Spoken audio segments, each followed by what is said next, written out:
Assalamualaikum warahmatullahi wabarakatuh. Hari ini saya akan menjelaskan apa saja yang bisa Anda lakukan di rumah jika bertemu dengan ibu, saudara, kerabat, keluarga yang mengalami depresi postpartum. Masa nifas merupakan masa yang sangat menantang bagi seluruh wanita karena terjadi perubahan fisik, keadaan di rumah, keuangan, dan keluarga. Perubahan-perubahan tersebut dapat mengganggu psikis pada wanita yang sedang mengalami masa nifas, seperti stres, kecemasan, dan depresi.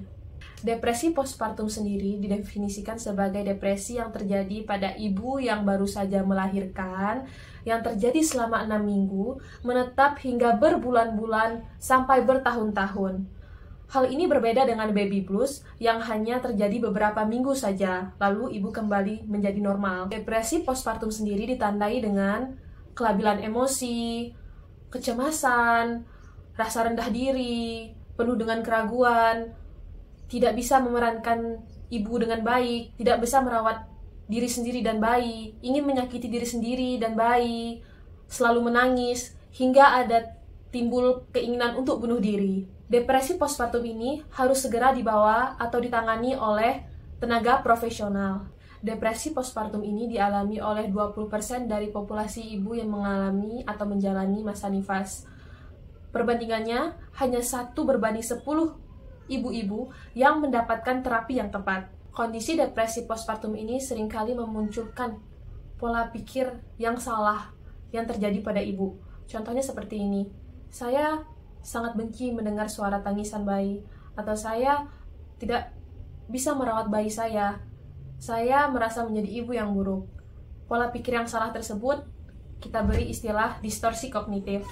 Salah satu contoh terapi untuk memperbaiki distorsi kognitif ini adalah dengan cara psikoterapi, yaitu menanamkan pikiran-pikiran positif pada ibu yang mengalami depresi postpartum. Berikut adalah contoh distorsi kognitif dan contoh pola pikir yang dapat ditanamkan pada ibu yang mengalami depresi postpartum. Saya tidak suka mendengar suara tangis bayi saya merasa bukan menjadi ibu yang baik.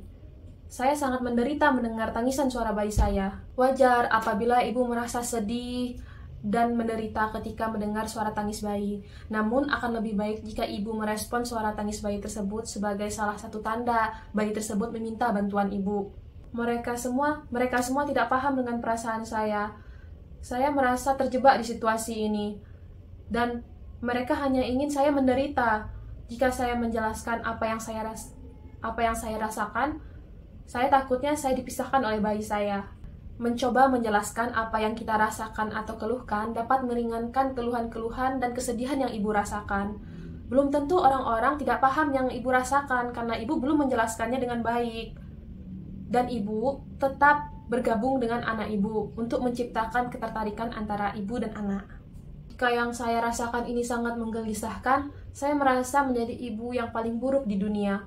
Masa saya tidak bisa merawat bayi saya sendiri? Jadi seorang ibu tentu saja memiliki peran, fungsi, dan tanggung jawab yang lebih besar. Hal yang terjadi pada ibu merupakan salah satu gangguan dari pikiran, dan hal itu tidak menentukan ibu menjadi ibu yang baik atau yang buruk. Saya merasa ingin mati. Saya tahu tidak ada terapi untuk ibu yang sedang hamil dan menyusui. Lalu, untuk apa saya mencari bantuan? Pikiran tentang mengakhiri hidup atau kematian tentu saja merupakan tanda kita harus meminta pertolongan profesional. Terapi obat tentu saja menjadi pertimbangan khusus pada keadaan ibu yang sedang menyusui. Namun, terapi untuk ibu tidak hanya terapi obat saja, ada juga psikoterapi untuk meredakan gejala-gejala yang ibu rasakan. Bagaimana? Yuk kita berobat! Beberapa contoh kalimat tadi bisa Anda terapkan kepada ibu, kerabat, saudara, atau teman yang sedang mengalami gejala atau tanda-tanda depresi postpartum. Setelah itu, segera bawa ke tenaga profesional seperti ke dokter, psikolog, atau psikiater agar diperiksa lebih lanjut. Demikian dari saya, semoga bermanfaat. Wassalamualaikum warahmatullahi wabarakatuh.